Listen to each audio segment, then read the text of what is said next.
Livre de la Genèse, chapitre 35. Dieu dit à Jacob, « Lève-toi, monte à Béthel et demeure-y, là tu dresseras un autel au Dieu qui t'apparut lorsque tu fuyais Ésaü ton frère. » Jacob dit à sa maison et à tous ceux qui étaient avec lui, « ôtez les dieux étrangers qui sont au milieu de vous, purifiez-vous et changez de vêtements, nous nous lèverons et nous monterons à Béthel.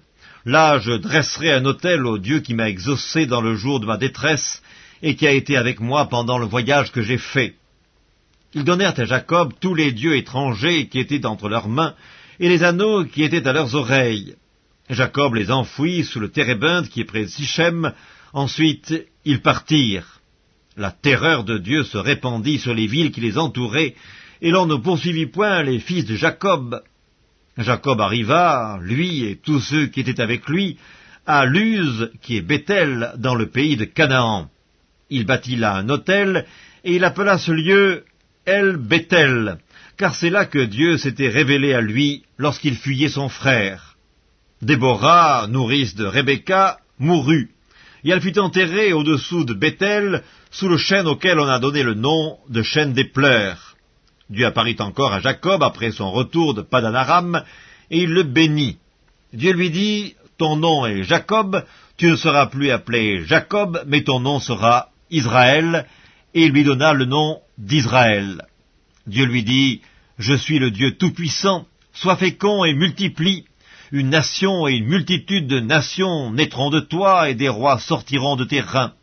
Je te donnerai le pays que j'ai donné à Abraham et à Isaac, et je donnerai ce pays à ta postérité après toi. » Dieu s'éleva au-dessus de lui, dans le lieu où il lui avait parlé, et Jacob dressa un monument dans le lieu où Dieu lui avait parlé, un monument de pierre, sur lequel il fit une libation et versa de l'huile.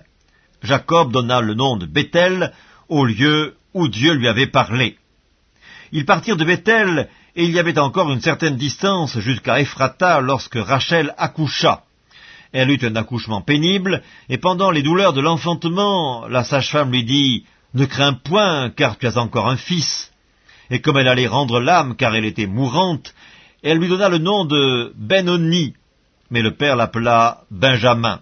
Rachel mourut, et elle fut enterrée sur le chemin d'Ephrata, qui est Bethléem. Jacob éleva un monument sur son sépulcre, c'est le monument du sépulcre de Rachel, qui existe encore aujourd'hui. Israël partit, et il dressa sa tente au-delà de Migdal-Éder. Pendant qu'Israël habitait cette contrée, Ruben alla coucher avec Bila, concubine de son père, et Israël la prit. Les fils de Jacob étaient au nombre de 12, fils de Léa, Ruben, premier-né de Jacob, Siméon, Lévi, Juda, Issachar et Zabulon. Fils de Rachel, Joseph et Benjamin. Fils de Bila, servante de Rachel, Dan et Nephtali. Fils de Zilpa, servante de Léa, Gad et Azer. Ce sont là les fils de Jacob qui lui naquirent à Padan-Aram. Jacob arriva auprès d'Isaac son père à Mamré, à Kirjat-Arba, qui est Hébron, où avaient séjourné Abraham et Isaac. Les jours d'Isaac furent de 180 ans, il expira et mourut, et il fut recueilli auprès de son peuple, âgé et rassasié de jours. Ésaü et Jacob, ses fils, l'enterrèrent.